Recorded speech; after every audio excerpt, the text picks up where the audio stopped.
আজকের ভিডিওটা প্রত্যেককে দেখার অনুরোধ রইল। তোমরা স্কিপ করে দেখো না, পুরো ভিডিওটা দেখো। বন্ধুরা, আমার যা বয়স, আমি অনেকটা লেটে এসে কিন্তু শুরু করেছি আমার জীবনের কিছু অংশ তোমাদের সাথে শেয়ার করার। যাই হোক, লেটেই হোক, তবুও আমি চেষ্টা করছি। চেষ্টার কোনো বয়স থাকে না, আর সেই চেষ্টাটা এই বয়সে হলেও আমি কিন্তু কোনো রকমভাবে লজ্জা পাচ্ছি না তোমাদের সাথে কোনো কিছু শেয়ার করতে। যতদূর সম্ভব, মানে যতটা দেখানো যায় ততটুকুই কিন্তু আমি তোমাদেরকে দেখানোর চেষ্টা করছি। কারণ সোশ্যাল মিডিয়ায় এসে সমস্ত জিনিসটা শেয়ার করা মুখের কথা নয়, আর কিছুটা গোপনীয়তা রেখেই কিন্তু সবাই সবার ভিডিওগুলো শেয়ার করে। ঠিক তেমনি আমিও চেষ্টা করি, তবে আমার লাইফটা ভীষণ খোলা। সেই খোলাটা আমি তোমাদের সাথে দেখাই। যা যা ঘটে আমি কিছু গোপন রাখি না, আর গোপন হয়তো আছে অনেক কিছুই, সে সমস্ত গোপন আমি তোমাদেরকে বলি না। হ্যাঁ, বলার সময় হলে আমি অবশ্যই কিন্তু তোমাদের সাথে একদিন আমি শেয়ার করব। আর আমার সেটা বলার জন্য মন কিন্তু ছটফট করে, তবে এখনও আমার সে সময় আসেনি তোমাদের সাথে সমস্ত কিছু শেয়ার করার। শুভ সকাল বন্ধুরা, আশা করছি তোমরা সবাই খুব খুব ভালো আছো, আর আমিও বেশ ভালোই আছি। আর দেখতেই পাচ্ছ সকাল সকাল রেডি হয়ে আমি কিন্তু একদম নিচে চলে এসেছি। আর তো কোথায় যাচ্ছি আজকে কিন্তু প্রথমবার আমি তোমাদের সাথে শেয়ার করব, তো তোমরাও আমার সাথে চলো, দেখো আমি আজকে কোথায় যাচ্ছি। আশা করি তোমাদের ভালোই লাগবে। এখন সকাল 8:30 বাজে, আর আমি বেরিয়ে গেলাম, টোটো করে যাচ্ছি, গিয়ে আমি অটোতে বসবো।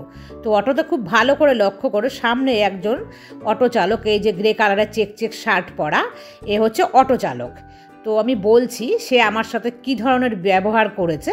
এটা হচ্ছে আমরা কৃষ্ণনগর দিয়ে যাচ্ছি, মানে কৃষ্ণনগর থেকে এখান থেকে ছেড়েছে। আমি তোমাদের স্লোতে দেখাচ্ছি, এই যে যাওয়ার রাস্তাটা খুব স্লোতে, কিন্তু এখান থেকে প্রচণ্ড স্পিডে গাড়ি চালাচ্ছিল এই অটোওয়ালাটা।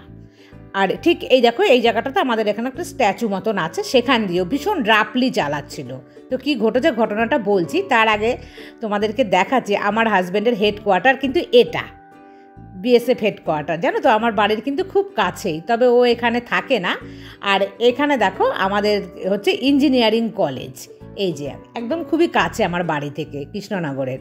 আর এই যে রাস্তাটা দেখতে পাচ্ছ, আমার বাপের বাড়ি যাওয়ার রাস্তাতে কিন্তু এই বড় বড় গাছগুলো পড়ে, ভীষণ সুন্দর লাগে কিন্তু বন্ধুরা। এই দেখো এই বড় বড় পুরনো গাছ, মানে আমরা ছোটোবেলা থেকে কিন্তু এই গাছগুলোকে এতটা বড়ই দেখছি।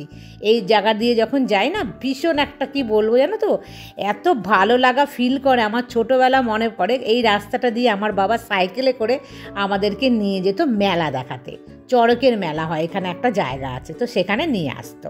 যাই হোক বন্ধুরা, অটো করে কিন্তু আমি চলে এসেছি, এবার আমি নামলাম। তো এই অটোওয়ালার ভিডিও একটা আমি নিয়ে রাখলাম, আর পেছনে যে নাম্বারটা আছে সেই নাম্বারটাও কিন্তু আমি অটোমেটিক নিয়ে নিয়েছি ভিডিওতে। যাই হোক, পরে বলছি। চলে আসলাম আমার বাপের বাড়ি, মানে আমার বাবার বাড়ি। চলো ভেতরে, তো দেখাই পুরনো একটা বাড়ি, অনেক বছরের, কারণ ওপরে কিন্তু ঘর আছে বন্ধুরা দুটো, আর অনেক পুরনো, তোমার ছোটোবেলার বানানো বাড়ি, তো রং টং করা নেই, দেখে তোমরা ভাবছো যে একটা বেশ পুরনো বাড়ি। যাই হোক, আমি বলছি পরে তোমাদেরকে সমস্তটাই। আর চলো ভেতরে, মানে আমি যে ঘরে বড় হয়েছি সেই ঘরটা তোমাদের সাথে শেয়ার করছি। একটা পুরনো, অনেক পুরনো বাড়ি, সমস্ত জিনিসপত্র দেখে বুঝতেই পারছো মা একা থাকে, সেখানে কোনো কিছুই কিন্তু অর্গানাইজ করা নেই, এবং সমস্ত পুরনো জিনিস। আর প্রথমেই তোমাদেরকে আমি শেয়ার করছি এই যে সেই সোফা, কদিন আগেই আমি কিন্তু তোমাদের সাথে বলেছি এইরকম একটা সোফা আমার বাবার বাড়িতে, আমি ছোটোবেলা থেকে কিন্তু এই সোফাটাতে বসতাম। আর এই দেখো মায়ের রুমের ভেতরেই কিন্তু অ্যাটাচ টয়লেট আছে, এটা অবশ্য পরে করা হয়েছে। যাই হোক, মায়ের একার জন্য অনেকটাই সুবিধে এই টয়লেটটা, একদম রুমের মধ্যেই হওয়াতে। আগে যখন মেয়ে ছোট ছিল খুব আসতাম কিন্তু, আর ইদানিং মানে 5-7 বছর ধরে কিন্তু একদমই আমার আসা হয় না বন্ধুরা। আর আজকে জানো আমার বাবার মৃত্যুবার্ষিকী, এ হলো আমার বাবা। এটা অনেক পুরনো ছবি, এটাকে কিন্তু বেশ কয়েকবার খারাপ হয়ে গেছিলো, মা আবার নতুন করে বাঁধিয়ে নিয়েছে। তো মা আমাকে বললো একটুখানি কাপড় দিয়ে মুছে টুছে দে, আর কি করব, কোনো অনুষ্ঠান তো করব না। তো আমি আসার সময় একটা ফুলের মালা নিয়ে এসেছিলাম, আর বন্ধুরা আমি না রজনীগন্ধার মালা কিন্তু পাইনি। আর এই দেখো এটা হচ্ছে খাট, আমার মা আর একটা চাদর পেতে রাখে, শোয়ার সময় কিন্তু তুলে দেয়। এই খাটটাতে আমার কত রাতের ঘুম আছে বলো তো, আমার ছোট থেকে বড় হওয়া এই সেই পুরনো খাট, অনেক মানে খারাপ হয়ে গেছে, মা কিন্তু আবার ঠিক করিয়েছে। আর এ হচ্ছে আমার মায়ের ঠাকুর ঘর। মানে এত ঠাকুর ঘরের মধ্যে না দেখতেই পাবে যে বিশাল ঠাকুর। আর শিব ঠাকুরটা তোমাদের দেখাচ্ছি, বলেছে না একটু বড় একটা শিব ঠাকুর আছে ওই যে পাথরের বাটির মধ্যে। আমি আর ভেতরে ঢুকলাম না তো, তাই দেখাতে পারলাম না। আজ হচ্ছে 3 মার্চ। বাবা আমাদের ছেড়ে চলে গেছে প্রায় 15 বছর।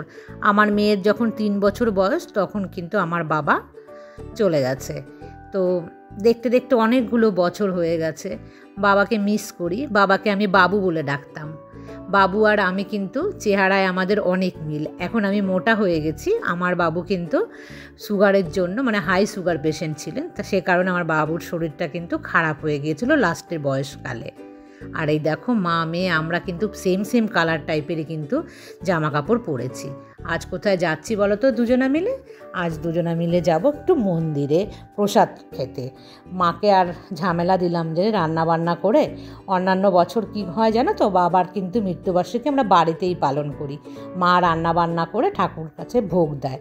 তবে মায়ের শরীর একদমই ভালো না, হাঁটু নিয়ে চলাফেরা করতে পারে না। তো সেই কারণে কিন্তু রান্নাবান্নার কোনো পালা আজকে রাখিনি। বললাম যে না, এখানে মন্দিরে গিয়ে প্রসাদ খাবো। আর ভীষণ সুন্দর বন্ধুরা, তোমরাও চলো, তোমাদেরকেও দেখাবো যে কত সুন্দর জায়গায় যাচ্ছি আমরা মা মেয়ে যাচ্ছি মন্দিরে। আর বন্ধুরা তোমাদেরকে একটু ছোট্ট করে আমি বলি, এই ব্লগে না বলার একদমই সুযোগই পেলাম না। এই অটোওয়ালা আমাকে ধমকি দিয়েছে কৃষ্ণনগর থেকে আমার বাপের বাড়িতে আসতে দেবে না, আমাকে নাকি ঢুকতে দেবে না। তো আমি না ওই অটোওয়ালার বিরুদ্ধে একটা কমপ্লেন করব। তো সেটা কিন্তু নেক্সট ব্লগে আমি তোমাদের সাথে শেয়ার করব। আর তোমরা কিন্তু সেটা দেখো নেক্সট ব্লগটা, মানে আমার সাথে কি হয়েছিল। আর এখন দেখো চলে আসলাম মায়ের সাথে সেই মন্দিরে। নবদ্বীপে কিন্তু এই মন্দিরটা। আর এই মন্দিরটার নাম কি দেখাচ্ছি তোমাদেরকে এক্ষুনি। নবদ্বীপের আশেপাশে যারা থাকো তারা কিন্তু জানো, এবং ভীষণ ভালো রান্না হয়, সেই কারণেই কিন্তু এখানে এসেছি। আমি 2-1 বার এখানে খেয়েছিও। গোরাচাঁদের আখড়া এই মানে মন্দিরটার নাম। তো চলো ভেতরে দেখাচ্ছি। খুব বড় বিশাল বড় মন্দির তা কিন্তু একদমই নয়, তবে রান্নার কোয়ালিটি ভীষণ ভালো। আমরা যখন আসলাম এই মন্দিরের ভেতরে তখন না এখানে এসে দেখতে পাচ্ছ বাইরে কত জুতো, প্রচুর লোক কিন্তু মানে 2 ব্যাচ এখানে উঠে গেছে খাওয়া দাওয়া। আর এতটা মানে বলবো যে কি মানুষ ভালোবাসে এই মন্দিরটাতে খেতে।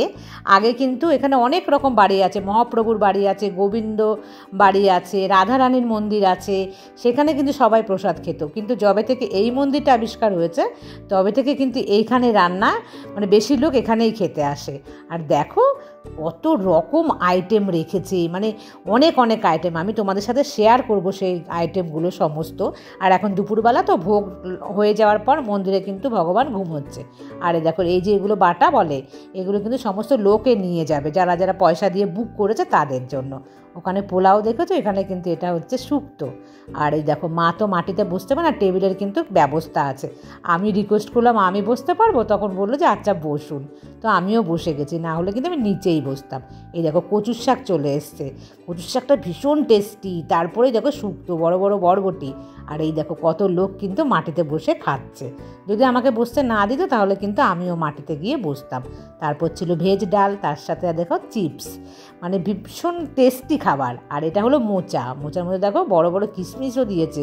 আর কিশমিশ দিলে আমার ভীষণ ভালো লাগে খেতে। এই দেখো বেগুনি, তার সাথে পোলাও আর পনির, দারুণ লাগছিল খেতে, গরম গরম ছিল। চাটনি দিয়েছে, পাঁপড়ও দিয়েছে। আর তারপর দেখো লাস্টে একটু পায়েস। তো ওখান থেকে খাওয়া দাওয়া করে এখন কিন্তু চলে আসলাম মহাপ্রভু বাড়ি। এই যে মহাপ্রভু দেখছো, এটা জানো তো আমার বান্ধবীর মানে ওর মামা বাড়ি। এই মহাপ্রভুদের একজন মানে অংশীদার বলে না। আমি এখানে ছোটোবেলায় প্রচুর আসতাম, যখন আমি তারাসুন্দরী স্কুলে পড়তাম তখন কিন্তু প্রসাদ পেতে আসতাম ওই বান্ধবীর সাথে। প্রসাদ খেয়ে তারপরে বাড়ি যেতাম, মানে স্কুল থেকে প্রসাদ খেতাম, খেয়ে বাড়ি যেতাম প্রচুর। ওদের যখন অংশটা পড়তো মানে ওদের পালা, তখন কিন্তু এখানে খাওয়াতো। আর ওই বান্ধবী আমাকে বলতো চল স্কুল ছুটি হয়ে গেছে, চল মামা বাড়ি যাবো, গিয়ে প্রসাদ খাবি, ওখান থেকে গিয়ে চলে যাবি। আমি কিন্তু প্রচুর খেতাম। আর তখন এত সুন্দর ছিল না, তখন কিন্তু ভাঙাচোরা একটা মন্দিরের মতো ছিল। চলে আসলাম দেখো ওই যে অটো স্ট্যান্ডের এখানে বন্ধুরা, মা কিন্তু বাড়ি চলে গেছে। আর ওখানে সবজি দেখতে পেলে আমি কিন্তু ওখান থেকে সবজি নিয়ে তবেই বাড়ি আসলাম। এইমাত্র চলে আসলাম, এখন ঘড়ির কাঁটাতে বাজে 7:30। আজকে কিন্তু অনেকটা লেট করে বাড়ি এসেছি। আগে জামা কাপড়গুলো চেঞ্জ করে তারপরে আবার তোমাদের সামনে আসি। নবদ্বীপ গিয়েছে আর কিচ্ছু আনবো না, তা তো একদম হতেই পারে না বন্ধুরা। দেখো তামার দুটো জিনিস কিনেছি, এর ভেতরে কিন্তু একটা ছোট্ট জিনিস আছে, এই দেখো কোষাকুষির যে ছোট্টটা, সেটা আমার হারিয়ে গেছে, মনে হচ্ছে আমি ফুলের সাথে ফেলে দিয়েছি, খুঁজেই পাচ্ছি না। তো এটা নিয়ে নিলাম, আর তার সাথে নিলাম একটা তামার গ্লাস। এই গ্লাসে কিন্তু আমি জল খাবো, কোনো ঠাকুরের জন্য নয়। আমি শুনেছি এটাতে জল খাওয়া নাকি ভীষণ ভালো। আর বন্ধুরা ওখান থেকে আসার সময় কিছুটা সবজি নিয়েছি, আর সস্তায় পেয়েছি সে কারণেও নিলাম। আর না হলে কী বলতো, কালকেই আমাকে বাজারে যেতে হতো, ফ্রিজে মাছ আছে কিন্তু সবজি ছিল না। এই দেখো নিম পাতা নিয়েছি 2 আটি, আর ওখানে শাক নিয়েছি, জানো তো যে শাক 2 আটি কিন্তু মানে কী বলবো 10 টাকা দিয়ে নিয়েছি, 5 টাকা করে।